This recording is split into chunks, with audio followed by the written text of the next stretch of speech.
Thanks for joining us for the 49er ACE, which is Alumni Campus Employees. Hopefully, if you're on this call, you have some affiliation with the Alumni Campus Employee group. If you don't, we still welcome you and we're glad you're here. So thanks for joining us for this session. It's going to be an exciting session. I've talked to our presenter, Natasha, and she's got some good things she's going to share with us. She's going to address, some of you asked some questions in advance when you registered. She's going to address as many of those as she can. There might have been a couple that aren't really in her purview, but she's going to address those types of questions. And then at the end, we'll have a Q&A session, time for Q&A, and you can either put questions in the chat or you can unmute yourselves at the end and ask your question out loud. This is a very informal, interactive session. Definitely, we want people to be able to speak up. But while she's presenting, if you wouldn't mind muting your microphone, that'd be great. So let me tell you about Natasha, who is one of your fellow ACEs. She has been with the university since 2000. She's an alumni, of course, or else she wouldn't be an ACE. She is the broadcast manager in what we call AIL. And AIL, let me read it. I don't want to say the wrong thing. AIL stands for Audiovisual Integration and Support for Learning Environments. They're the group that used to be known as Classroom Support. They do so much more than I'll ever be able to tell you all.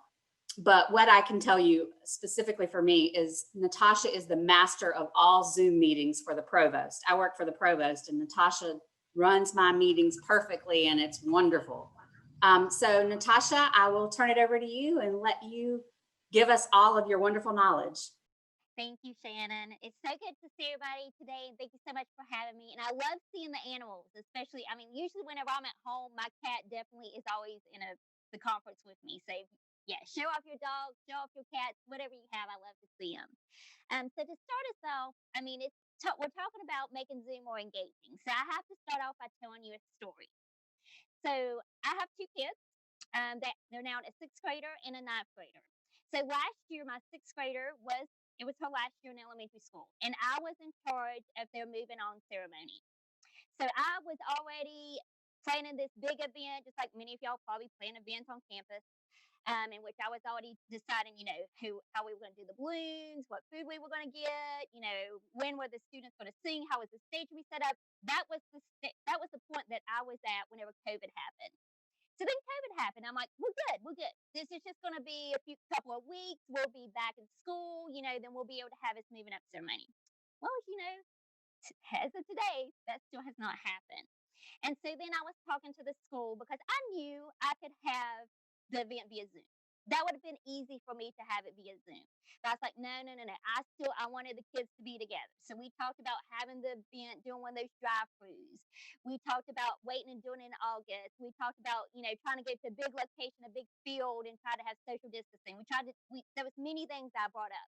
Well, CMS had to approve it, and they said no to all of those. So I was very upset at that moment in time. And I sit there and I'm like going, man, I don't want to do it via Zoom. I don't want to do this via Zoom. Well, at that moment of time, because as you know, CMS school year ends in June. We end in May. So the College of Architecture contacted me and they said, Natasha, we still want to have a virtual ceremony. And can you help us? And so I said, okay, I'll do this. So I went ahead and I had the virtual ceremony for the College of Architecture. I created some videos for them in advance because some people weren't able to connect live via the session. We went ahead and they had people to submit pictures, and so they had somebody to read the names.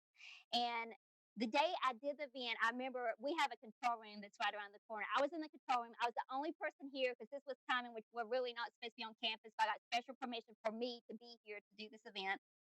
And I remember I was sitting there watching it, and I started crying. And I'm like, I can do a graduation via Zoom. So then I went ahead and I started planning my daughter's graduation. So luckily, I work in video, and like I said, I've been planning this for probably since she was in kindergarten. When she was in kindergarten, I started taking pictures of their events. I started going on all their field trip. I was there for all of their activities. I had tons of pictures of these kids. And so I had already decided that I was going to produce a video for them for the end of year celebration. And so I had already been working on this. Once they created one video, I ended up creating 8. The reason why I bring that up is because videos, if you can include videos to your Zoom event, it really makes it more engaging. So what else did I do? So I sit there and I started thinking, I was like going, what do we normally do at this ceremony? And so that's what I started thinking about. I'm like, well, we normally have the students to sing Bruno Mars' Count on Me. So I have to point out who the music teacher was at that school because he also works at UNC Charlotte. He's Nick Nichols, and he is the director of the percussion section for the marching band here on campus. And so I had already been in touch with Mr. Nichols to talk about the fact that that year, instead of having all the students to sing the song, he was just going to have a select few, which my daughter was part of choruses. I was perfectly fine with this. I still knew my daughter was going to be able to sing. So I started talking to him. I said, we still need to include the song. And he was like, he sat there and he goes, okay, I've seen people put those videos together. He goes, I know it's not easy. And I said, I'll do it. I will put this video together for you. So he had a group of students individually at their own house sing the song. My daughter was included. And then he was at his house and he played the guitar. And so then, of course, I edited it all together and we had the song by Bruno Mars, Count on Me. The other thing was, so mainly when you have events, you have food, right? And so you're like going, that's the big thing. People come, they want the food. And so I'm like going, I still need to provide them food. So luckily for us with Dominos, and so I contact Dominos and I talked to them and they said, this is what we'll do for you. We'll create a flyer that you could then send to all of the parents that whole entire week they have 50% off a large pizza. Or no, actually it was 50% off any items. It wasn't just a large pizza. 50% off any items. So we got the flyers, we got the flyers out to the parents. We told the parents we're doing this ceremony via Zoom. It's going to be live. And we wanted the parents to have a celebration at their house while we were having the celebration live. The other thing I did, I sit there and I'm like going, so we've always provided ice cream for the kids. I still have to find a way to provide ice cream. So I started contacting the local restaurants, and McDonald's happened to be the one to respond. So they provided me with little treat cards that I could then give all of the students so that after the ceremony, they could then go and get their ice cream. And then the last one was a little bit harder. The biggest thing about that moving up ceremony is after the event, the kids run the halls. Some of y'all might have know it as you're clapping the students out. And so that was the event. They've been waiting ever since kindergarten to run those halls. And I'm like, how am I going to do this? They can't go in the building. And so I have to talk about Mr. Nichols again. And so he had posted, because that was his last year at that school. And so he posted a video of him leaving the school. And it was of him walking through the hallways. And I'm like, wait a second. And so I contacted him and he goes, Natasha only did 2 hallways. I said, okay, well, let me contact the principal. So the principal let me into the school. So I walked every single one of those hallways with my cell phone in time lapse. So you know, if it's in time lapse, it's going to be faster. So at the very end of that celebration, I sit down, I'm like, okay, guys, because by the way, I was also the main speaker for the celebration. So for the very end of the celebration, I said, guys, this is the last thing we're going to do. You're going to run the hallways. And I said, your parents are going to help you. Your parents are going to clap you out. You're going to scream. You're going to, run around your house, whatever you want to do. And I played the video so they could see going through all the hallways as they were doing it. And then we opened up the mics and I said, okay, you can cheer for your students. You can do whatever. And they absolutely loved it. And so, if I can sit there and I can make a graduation happen, I'm like, then anybody can make anything happen. So then, like, Shannon and a lot of people have come to me to ask me to do events for them. Tanya, I know you're aware that we did the Teacher of the Year ceremony. And so, like any event that you have, you just got to sit there and think, how do I do this event in person? Because you still can do it virtually. And I know it's not the same because, my biggest thing, I wanted to hug those kids that day. I wanted to hug the teachers and tell them goodbye, and I didn't get to do that. But you can still have your event. And so a lot of times that's when people come to us and they say, hey, we want to have this huge event. Can you help us? And that's what we're here for. And so, if you work in a department and there's some big event that you want to do and you're afraid to do it, just contact me and that's something that I can help you with. So now we're going to talk about some of the questions that came up. So the first question actually was about lighting and what you should wear. So I'm going to talk a little bit about where I'm at first. So I'm actually in one of our classrooms on campus. If you notice, I mean, there's a few things behind me, but I mean, as you could tell, there's also I'm at a desk. So whenever you're sitting there, you're trying to think about where you should be. One of the things, because I think somebody also asked about their students and have their students having their cameras on. Like I said, I have two kids. I have a high schooler and I have a middle schooler. For both of their schools, they are required to have their camera on. They hate it, but it's the way you're going to organize your class so that they're going to sit there and say, hey, I want to see my instructor. I'm going to be interacting with this class. And so you're going to make the class feel like that they are in person with you. So they're going to like, yeah, I want to show them. I want the instructor to see where I'm at. And so we do a lot of classes here too. And I find some of them it's different between the classes. There's one class, not one single student turns their camera on. And which is odd for us because, like here's the instructor in our room and he's teaching. There's nobody in front of him currently, now because the students are on campus. And then here he's looking at the screen and it's just, we'll just show the portion in which you see everybody's names. So it's odd. But I mean, so therefore, that's why I always tell people, just tell the students, say, hey, at the very beginning, I want you to have your cameras on. I want you to be interacting with me. We're going to do activities throughout the whole entire semester in which we'll be interacting together. And then they'll feel more comfortable having their camera on. So first of all, like I said, I want to play this video, and it is going to be talking about lighting. Hey there, guys. My name is Tim King. I am a corporate headshot photographer based in San Diego. I wanted to take a minute to share a few different lighting techniques that can help you with your Zoom conference calls that you've been taking from your home offices. So first and foremost, I've been noticing a lot of people taking Zoom calls either with direct overhead light, which looks like this.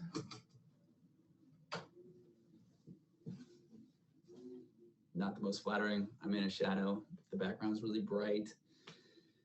Whereas with about $50 investment, or probably some lamps that you already have in your own home,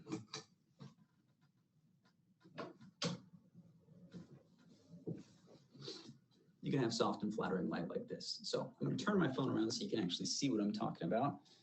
Got this light that you can move around. It's from IKEA. I think it costs about $30. And what I'm doing is I'm shining against the wall so it bounces and creates a lot more soft light, because if it comes right at me, you get this really like shiny light, harsh shadows, and of course you're gonna squint because it's shining right in your face. And then the second light that I have is just one of these diffused lamps behind a little lampshade right there. And then second little tip that I'm gonna give you is for your laptops. On top of your desk, instead of just setting them right on your desk, what you wanna do is elevate them a little bit. I've got mine set up to show you. It's on just a couple of shoe boxes you can probably grab from your closet. And the difference is this. So here's where the shoe box is. Here's without. Notice what happens to my chin? See what we got going on here? For those of you that are, any at all concerned with your jawline, you can either do one of two things. You can bring it out like that. A lot of you that have photographed know this little trick. Or you can do something simple so you don't have to really think about it through your call, whereas you make your laptop level with your face. So with those shoe boxes and those two lamps, you can make a big difference that makes a difference in your online presence. And try to remember that when communicating online and showing your appearance, you're always wearing your brand. So you don't want to take phone calls from your bedroom. You don't want to take phone calls unkempt. I mean, do the whole Jim from the office thing and dress up nice on top, pajamas on the bottom, whatever you want.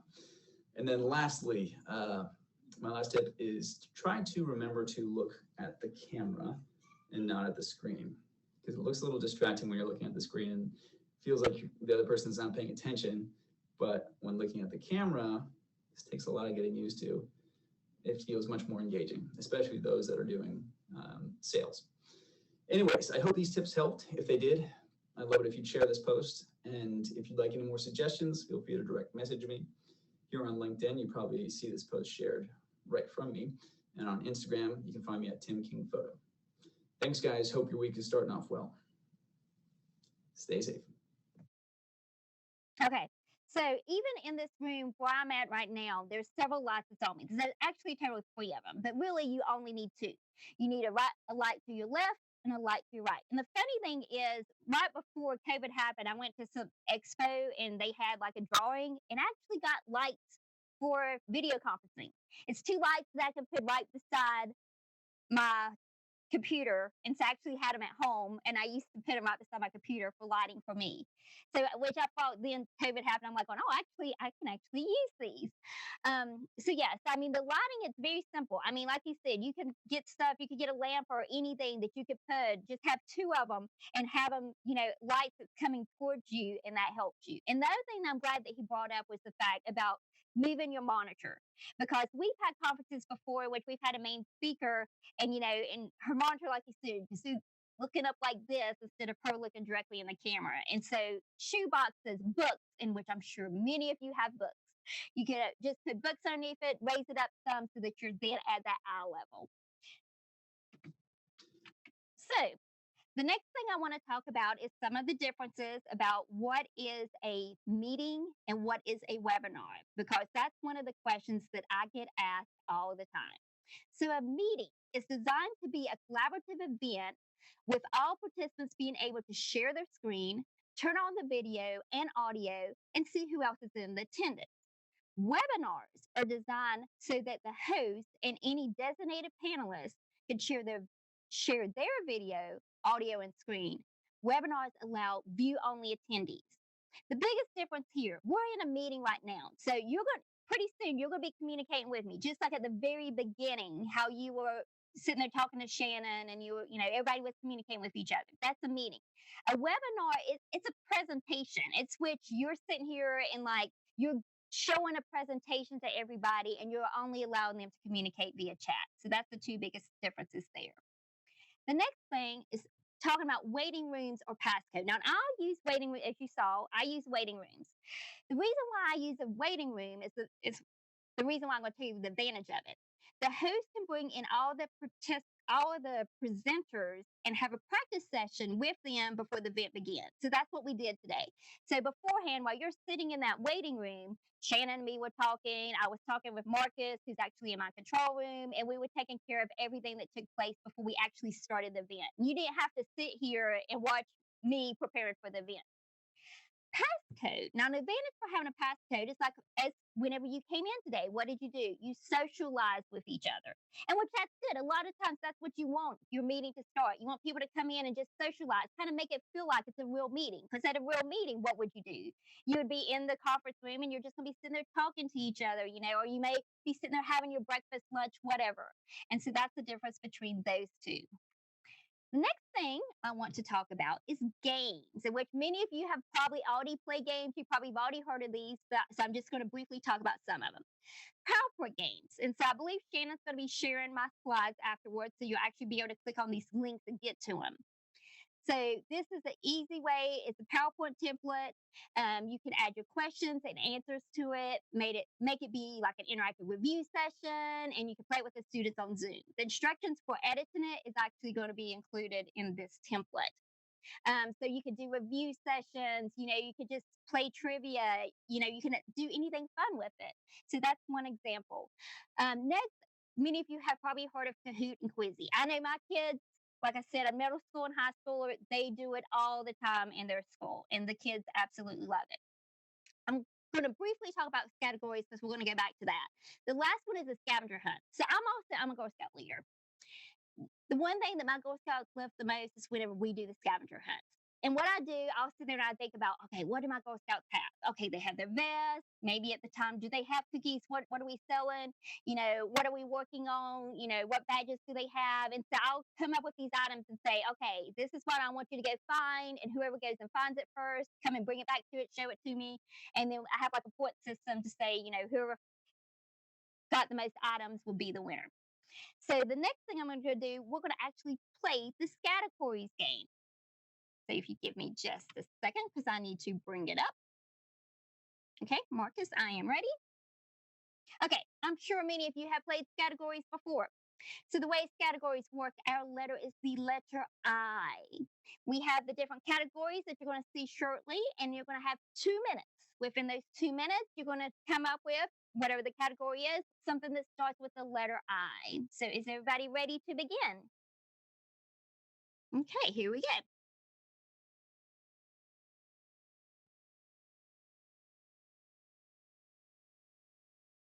Make sure you can just write it down on a piece of paper or anything that you have near you.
Sarah, maybe your cat can help you with finding some of the answers.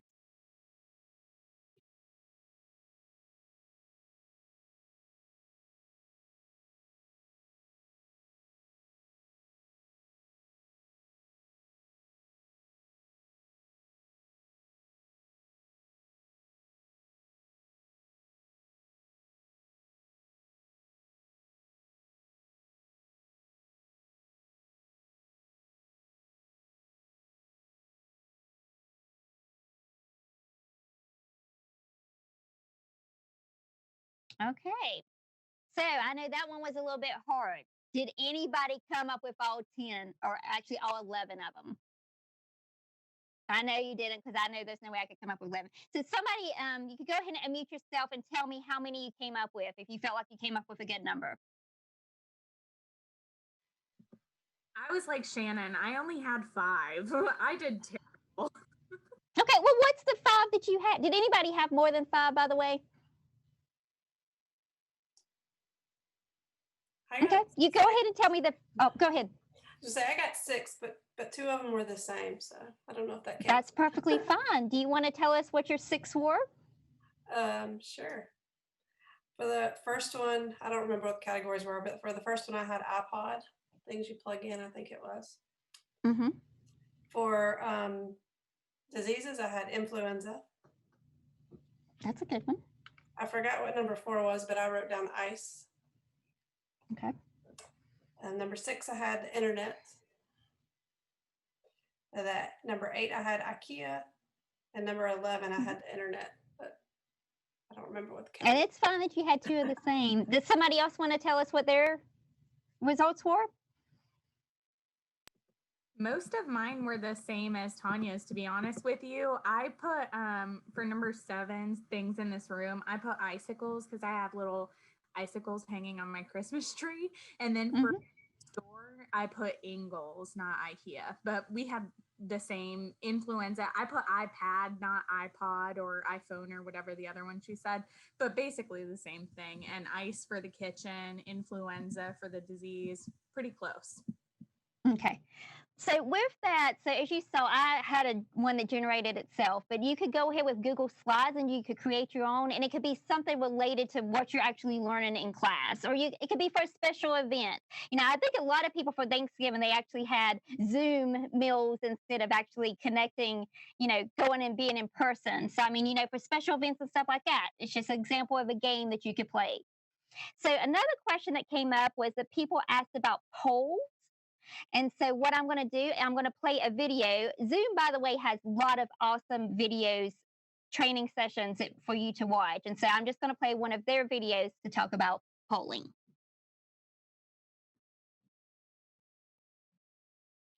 Hey everyone, Farah from Zoom here. On this short video, we're going to review polling for your in-meeting experience or your virtual classroom. As the host, you can see that I already have a polling button built into the toolbar along the bottom.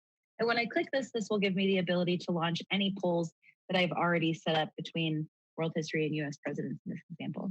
When I'm ready to launch this poll for my class, I'll click Launch Poll button. And then I'll be able to keep track in real time as my participants are responding to the poll. So we can see here we have 2 questions basically around some of the wars from previous centuries. And we can see as the responses start coming in, I can see 2 out of 7 people have responded. And there's a timer up top too. So I can tell everybody this is a pop quiz. We have 10 more seconds for you to get your answers in. And then once those answers are completed, I can click End Poll. And we'll just go with what we have here. And so I can see that 60% of my class said 1914 for World War I, and that also 60% said Otto von Bismarck. What I can do from here is share the results to the class so they can see what the results are as well. And although this doesn't tell me who answered what, I can pull the report after the meeting has concluded to actually see who in my class responded correctly to the answer. When I click Stop Sharing, I will have the opportunity to relaunch the poll. It's very important to note here that if you relaunch a poll, it starts it from scratch, starts it from 0, and there's no way to pull that report from the first poll that you launched. Please keep that in mind. Now I've pre-created this poll. I've already added it from directly from the website. I'll share the web page here so you can see where you can find polling. From any meeting you've already scheduled, all you need to do is scroll to the bottom of the page to see any polls you've already created. You can edit them here, and you can also add additional polls here. Hope this video was helpful and gets you off to the right foot starting polls with your classrooms or your in-meeting experience. If you have any other questions, please check out our support page at support.zoom.us and have a great day. Thanks, everyone. Okay. So the goal there is you want to keep your students to be interactive with you, or your attendant, anybody that you have, whether it, you're sitting here and you're doing a Girl Scout meeting, or you're sitting there, you're having a family get together. What you want to do, you want to have constant interaction. So polling is a good thing that you can do to have that constant interaction.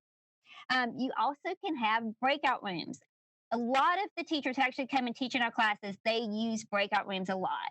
And what they do, mainly, I'll go ahead and I'll talk about the different types of breakout rooms. So you can pre-assign them, which I'm going to show you how to do that briefly.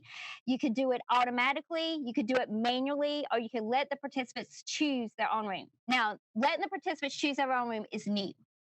So you have to have the newest version of Zoom. So I know that I have it, but I'm not guaranteed that all the participants actually have the newest version of Zoom. So what may happen is, people are sitting there and they're choosing their room, and then somebody tells you, I'm not able to do this. And so then you would have to manually sit there and say, hey, which room would you like to be in? And I can manually put you into it. So I'm going to go ahead and I'm going to bring up my Zoom page. Okay, once this is just logging into the main Zoom page, and I'm going to edit a meeting that I already have. I'm going to scroll down and you will see where it says Breakout Rooms Preassigned. So I'm going to go ahead and click on that and create the rooms. Big thing to note, this is a huge thing for everybody to notice. Assign participants to breakout rooms by adding their email. You can create up to 50 breakout rooms and assign up to a total of 200 participants. Let me explain what that means. Let's say that you have 250 people in your meeting. 50 people will not be put in breakout room. I discovered this the hard way. Actually, I called Zoom before it actually happened, because I was like, does that mean 50 breakout rooms, you can have 200 people in each breakout room? Or does that mean 50 breakout rooms and you can only have 200 people total? And they said it's only 200 people total. This is something they are going to work on, and they will fix it hopefully soon, because we do have meetings that do have more than 200 participants in it. So what I had to do for the actual event that I was doing, I went ahead and I put as many people in the breakout rooms up to 200, and then I had extra people left over. So I talked to the person who was in charge of the event, and I said, we're going to keep those people in the main room. So if you can just work with them, everybody else will be in their breakout room, and we'll do it that way. So you go ahead, there's a little plus sign here. So I'm going to go ahead and click on it, breakout room 1, and you can add participants. So I'm going to add Marcus, who is helping me today. He is in the control room, so I'm going to add him to breakout room. I'm going to go ahead and I'm going to add the plus sign. go to my second breakout room. And this is people who already know, who have Zoom are already in the system. So that's why I can go ahead and just put in their name. But as it says, if as long as you have their email address, you could go ahead and put them in there. However, there's a big thing to note. I'm going to go ahead and first of all hit save. And then I'm going to go to the bottom and I'm going to hit save again. So make sure you definitely have saved this. And you'll notice when you go down here, it'll say 2 breakout rooms and you can view your details. And then you can see who's in which breakout room. But the biggest thing to note about that is I've just pre-assigned people to a breakout room. Let's say that Marcus or Madeline, either one, that, you know, let's say they're not in their office or somewhere else and they're logging into the Zoom meeting and they're just going to click on the link that was provided for them to log into the Zoom meeting. They would then log in as a guest. As people are coming into the meeting, you need to notice who is a guest, because if it says guest beside of them, that means they're not officially logged into their Zoom account. So it's not going to recognize them. And so usually it's about 50% of your attendees. So what I tell people whenever we're doing an event, I said, I'm like, give me like 10 minutes. And so I go ahead and I hit my pre-assigned button to create the rooms and everything. And then I see who all is left over, and then I manually put them in their room. And like I said, I always say, give me about 10 minutes, because who knows how many people you have to manually put in their room. And so then once you're done with that, you know, there's still somebody else is taking care of, they're doing the meeting, and they say, open up the rooms. You open up the rooms and everybody goes into their proper room. So I just want to make sure that the 2 things to know, you can only have it up to 200 participants, and just be aware, even when you pre-assign a room, that if somebody just clicks on the link and they come in as a guest, it's not going to automatically put them in their room. So you manually have to do that.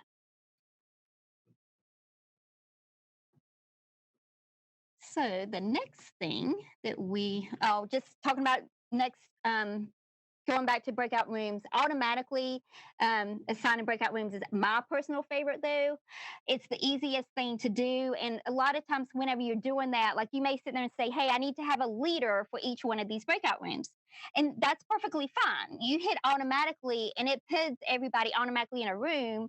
And then you sit there and you find, let's say you have 5 breakout rooms. You find those 5 people and you make sure you manually put them in the right room. You only move in like 5 people or however many breakout rooms you have. So you don't have to move that many people. So that makes it very easy. So that's the one that I highly recommend for people to use. The next thing, I'm actually going to do some illustrations within Zoom to talk about the whiteboard, slides as virtual backgrounds, and portion of screen. So Marcus, I'm going to go ahead and switch over to my Zoom account.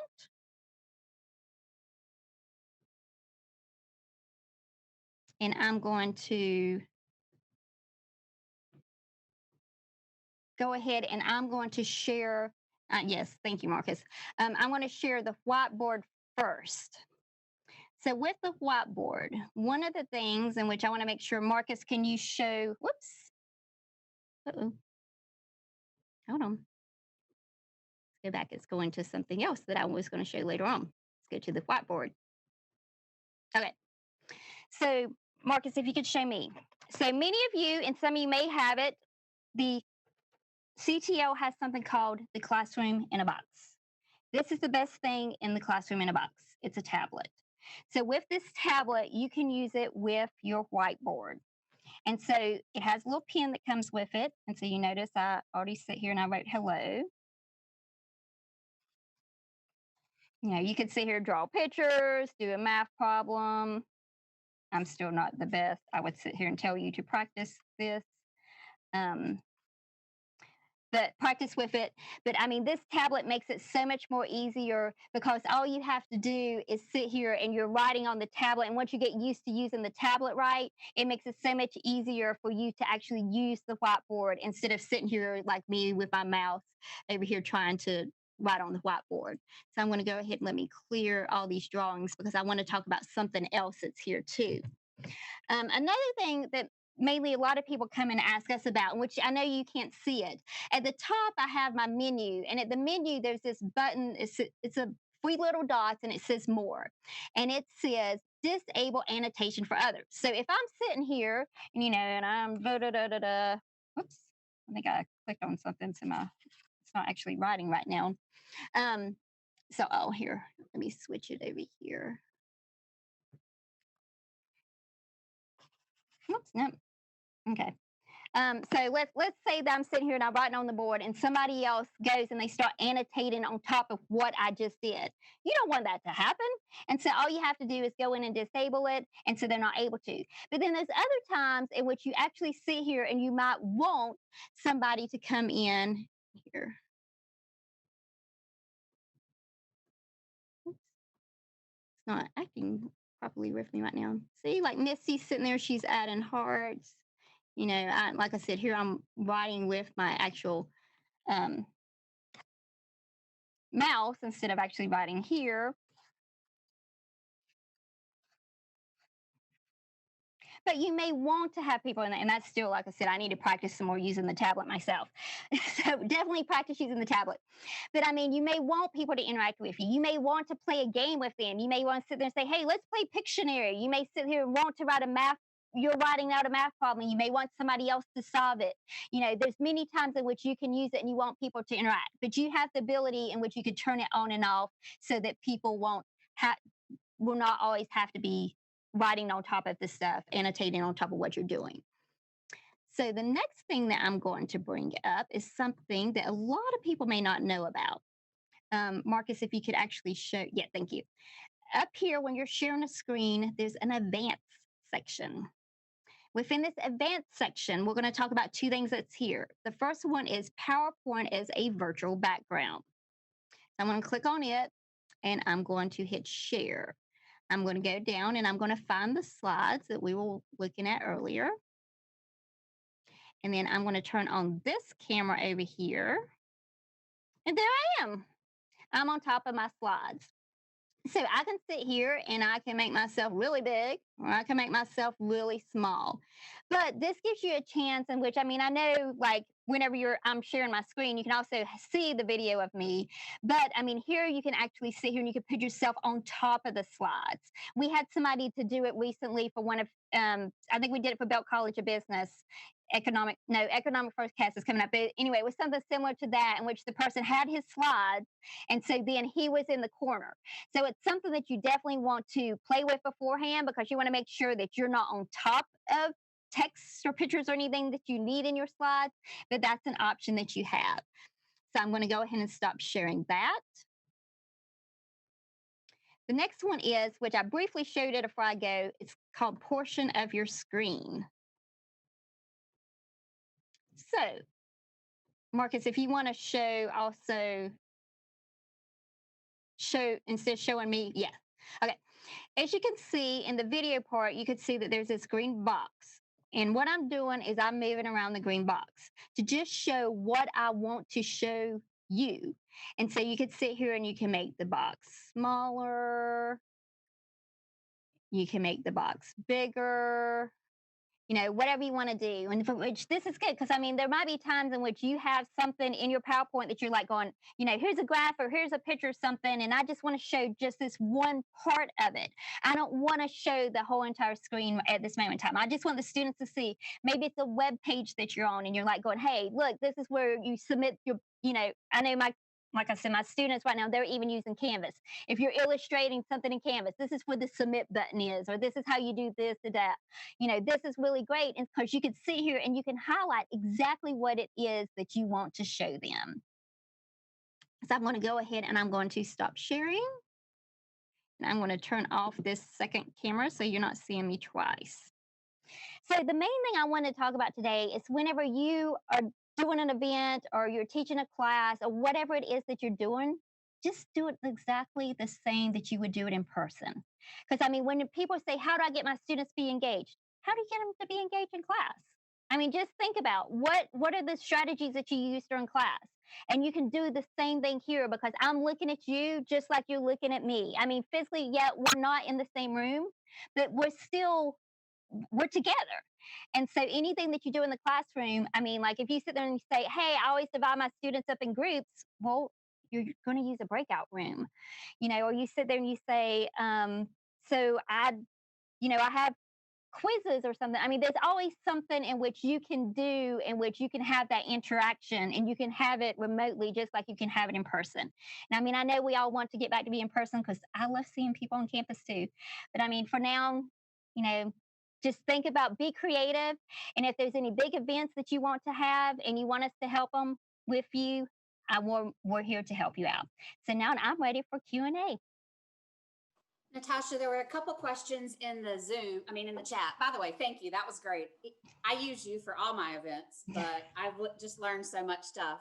Some of it that I'm like, oh, I'm definitely going to keep using Natasha because that was a little too much for me. But I really appreciate you showing some stuff. I didn't know about the share screen advanced. I share screen in personal meetings all the time. And so that's great to know the advanced options. Okay, so there were a couple questions in the chat that I want to get to. And then after that, people can unmute themselves and ask questions. But the two I saw that I thought you probably could answer and would be good to answer are, this one I think is going to be actually a special answer. How did you share your video? How did you show that first video without sharing your screen? I think the answer is Marcus. I think because you've got somebody working behind the scenes. And so most people don't have that unless they use you. But is that accurate? Is that how you showed that first video without you really moving? Right. And that's one of the things, and I tell people, like, especially, I mean, for individual classes, I can't do every single class on campus. But if you have a special event, I definitely say come to us, especially if you're going to be showing a video. Because in the classroom that we're in now, Marcus is in a separate room that's a control room. And Marcus is in there and he has a switcher. And so you're seeing the video via the video channel instead of the content channels. Because I'm sure, especially if you teach class and you're showing a video and you're like going, oh, it looks horrible. Sometimes audio doesn't mix up with it. We've had some bad experience with it. So, I mean, the thing that we have discovered is with us because we have the switcher, we're able to send it down the video channel. And so that's how you saw the video without me physically sharing the screen and playing the video that way. Okay.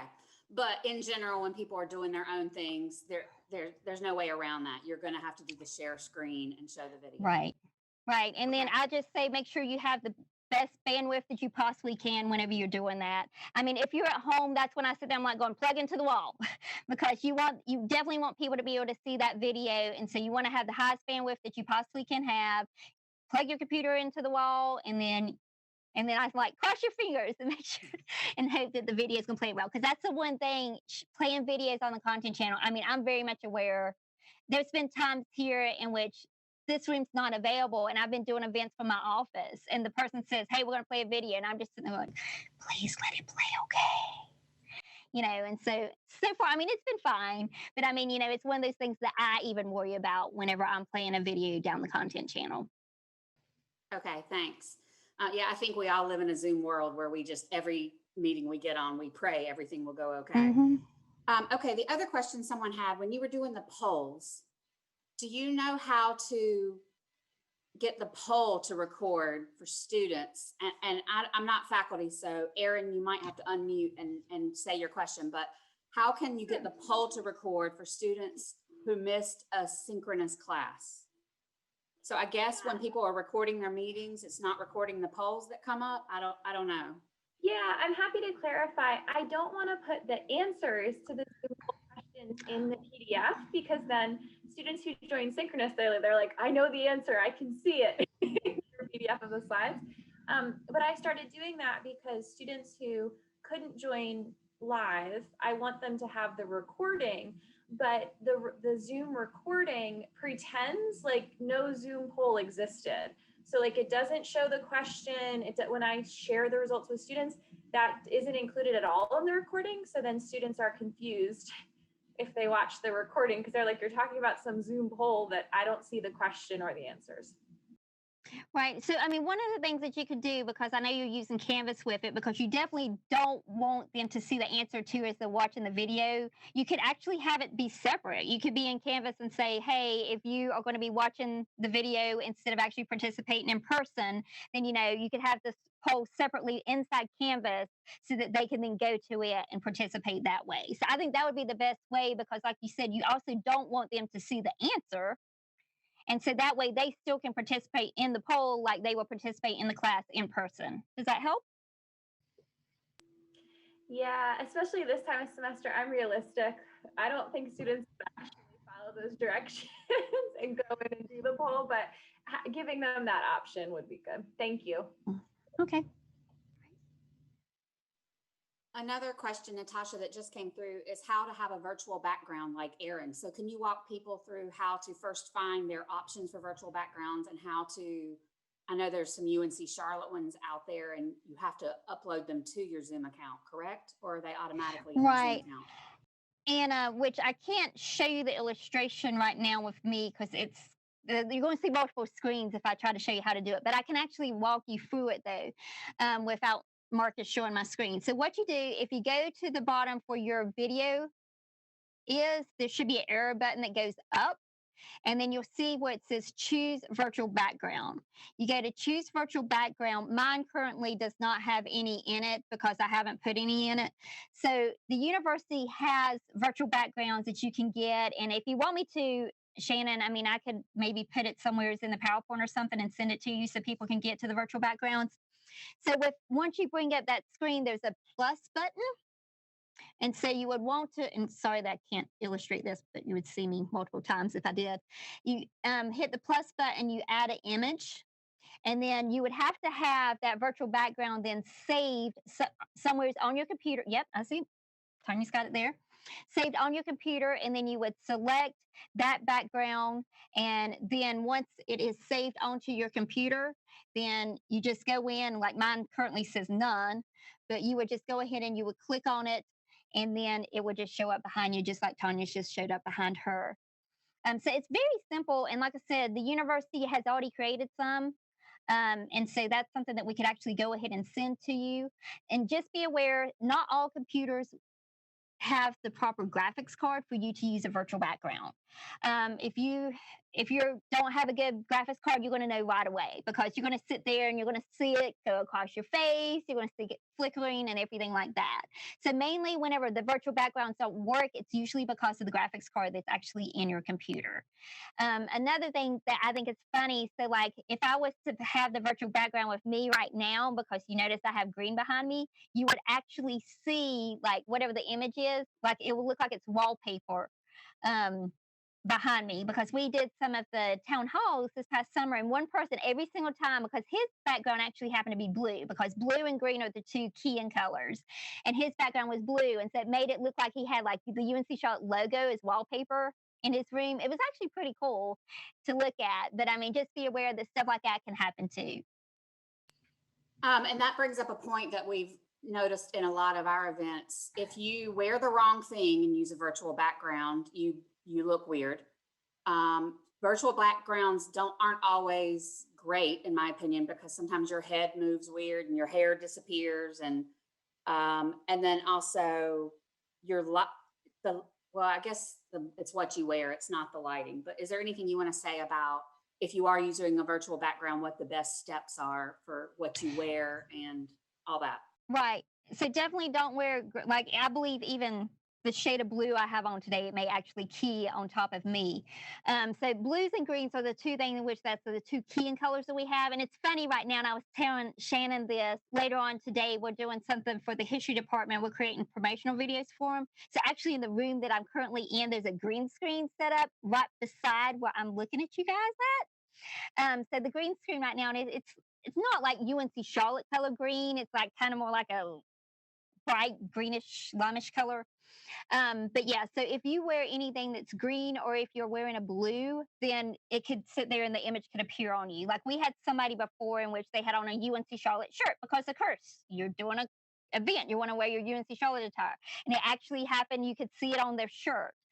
So that's the colors I would stay away from, is any blues or any greens. Also, I mean, having the lighting, like that lighting video that I showed you at the beginning, if you have good lighting on you, that also helps with using it.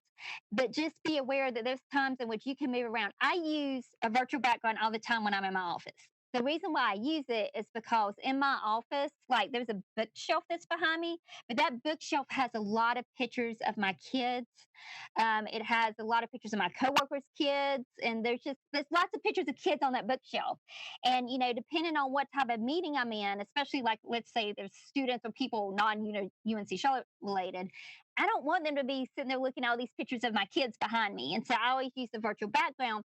But I know in my office, especially when I'm not using extra lights on me, I know that there's like, I can only like sit like this. Like if I start moving this direction, I disappear. If I move this direction, I disappear. So people will notice I'm like sitting really still talking to them. But I'm doing that for a reason because of the virtual background and how it's keying me whenever I'm moving around. So I mean, that's just stuff that you have to be aware of. But I mean, if you have really good lighting, like if you have the lights to your left and right, and you have the lights right on you, and if you have a good graphics card in your computer, you're not wearing blue, you're not wearing green, then it will work really good. I think I mentioned earlier that I was a Girl Scout leader. So something they had me do over the summer, one of my other co-leaders, she won an award and they wanted me to sit there and talk about, how she had helped out with Girl Scouts and, all the good things that she did. And so I was like, okay, well, I'm going to record it via Zoom and send it to you. So I went ahead and I found like a camping background to put behind me, and I made sure I had perfect lighting. I did all this at my house. I made sure that I had the perfect lighting on me, and I made sure I was still able to move around, and I was able to create the video and send that for them whenever they actually did her presentation for her award. So, I mean, you can definitely use a virtual background, but just be aware that, you need to have the good lighting, be aware of your colors, be aware of the colors of the walls and stuff behind you, and then just also be aware that it could be your graphics card. Okay, another question just came in about breakout rooms. If you pre-assign breakout rooms, do participants need to register in advance, or can the host add their information and emails before the meeting starts? Right. So what I do usually whenever, because we've been doing a lot of breakout rooms for the strategic planning. I don't know if anybody's been involved in that lately, but we've been the people in charge of the strategic planning ones. Usually what they do when people register, they go ahead and they send me the list with the person's name and their email address. So you can actually you can like create in PowerPoint or Google Slides, you can create a document that has their name and their email address, and you can actually import that in. It has to actually be like a CSV file though. So you just save it as a CSV file, and you import that in, and it automatically put everybody in the groups the way that you have it organized. Like I usually put I'll then title it Breakout Room 1, and then like have the email addresses beside it, because it's really looking for people's email addresses. Breakout Room 2 email addresses, and I'll import that document in so it automatically assigns those rooms for me. So whoever's the person who is scheduling the event, you definitely, just like you saw me a Friday ago, you can do it in advance. And it really, what it's doing, it's looking for the email addresses. Madeline and Marcus, we've been doing so many events in which I already have people it's recognizing because, it's going, oh, yeah, Madeline's been in a breakout room before, so it recognizes a bunch of the names, but yours may not recognize some people's names. I noticed, like, if it doesn't recognize the name, I make a note of it, especially if I'm putting their email address in, just because I'm sitting there thinking, I wonder if that person actually has a Zoom account. Because they may not. And so automatically you're going to know that person may be a guest. So then whenever that person comes in, I notice I'm like, is it a guest or are they actually logged? And the way you know is beside your name, it will say guest. And so that's the thing that I look for. And so then and another thing to note, when people are coming in, whenever you're actually creating the breakout room, like you can bring up breakout room, and then there's this little thing that says recreate. You go in there and it says recreate from pre-assigned rooms. And so I will constantly, while people are coming in, I'm constantly clicking on that. So it's automatically putting people in their rooms. Because if you click on it the first time, then everybody afterwards, it's not going to put them in a room. You're going to be like going, oh no, I only have one person in a breakout room. So just constantly as people are coming in, I'm sitting there and I'm clicking on recreate the room, recreate the room, recreate the room, just to see how many people I can get in that pre-assigned room. Because I want as many people in there as I possibly can. So then I can once I know people are in the conference, manually put everybody else into their room.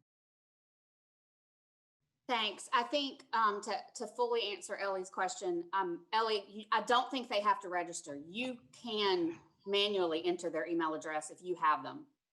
you as the host. I don't think you have to do registration. I think you can just have your list of email addresses and directly add them in. Registration is just helpful because then you don't have to go find the email addresses.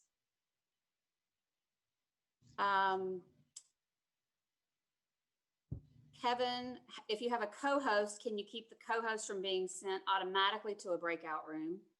And how do you create a group leader for each breakout room? Okay, so within the group leader, once you've actually created the breakout room, you can move people around. And so, like, usually whenever we do those strategic planning meetings, I don't know if you've been to them or not, but Sharon McDade and then also our chancellor, usually they are the people who jump around from room to room. And so I don't put them in a breakout room. I make sure that they're not in a breakout room because we pre-assign all of those. And so I leave them out of the list. And so then everybody else goes into their breakout room and they're there with me and I'll look at them and I say, hey, which room do you want to be in? And so they physically then jump from room to room to room so they can be in every single one of them. So what you do, and the problem is like what you were talking about, whenever you use an automatic, that's when it automatically is going to throw them in there. So you would have to either manually or you would have to do the pre-assigning so that it's not going to automatically put them in a room. But also, they don't have to join the room because if they don't join the room that it's automatically going to put them in, then you can also move them around. So a lot of times what we do, especially with our classes, like the instructor, he's sitting there and he goes, I just want my students to have breakout rooms. I'm just going to stay in here. I'm going to let them meet and they come back. And so then it automatically wants to put him in the room, but we're like, no, just don't click on the button and he just stays in the room with us. So that's something else. So did that answer both parts of that question? It did answer the question. But if like, for example, if the TA ends up in a breakout room because they're automatically assigned and they hit that, join button by mistake instead of staying out, is there a way to pull them out? So they can actually pull themselves out and you can broadcast a message to everybody. Sadly, you can't send them a personal chat message within Zoom. A lot of times what I do, I'll go to Google or some other way and I'll send them a chat message to say, hey, you're in the breakout room, in which they can leave the breakout room and come back to the main session with you. Okay, well, it looks like we're nearing the end of our time here. Thank you so much for attending. The 49er ACE group was excited to put this on this session, and we have one previously on self-help, and we hope that you guys have enjoyed these sessions. If you have any questions specific to Zoom, first, I want to put a plug that One IT has a lot of training specific to Zoom. They have breakout room training, they have polling training, so you can learn exactly how to do it. But also, Natasha is willing to answer any questions. So if you want to reach out to Natasha directly, you can. Just know that she's very busy. I keep her very busy with all my events and meetings. Yes, we will get the PowerPoint from today's session. That'll be sent out from the Alumni Association, the same group that's been sending you the emails. I'm not sure when it'll come out, Kevin, but hopefully within the next day or two, maybe even today, as soon as I get everything to the alumni group, they'll send everything out. Again, if you have any questions, reach out to One IT or reach out to Natasha directly. The group she's in is called AISLE, AISLE. You can look it up on our website. She has other very competent staff that work with her, like Marcus. Thank you, Marcus, for your help today. And again, thank you all for attending. Have a good weekend.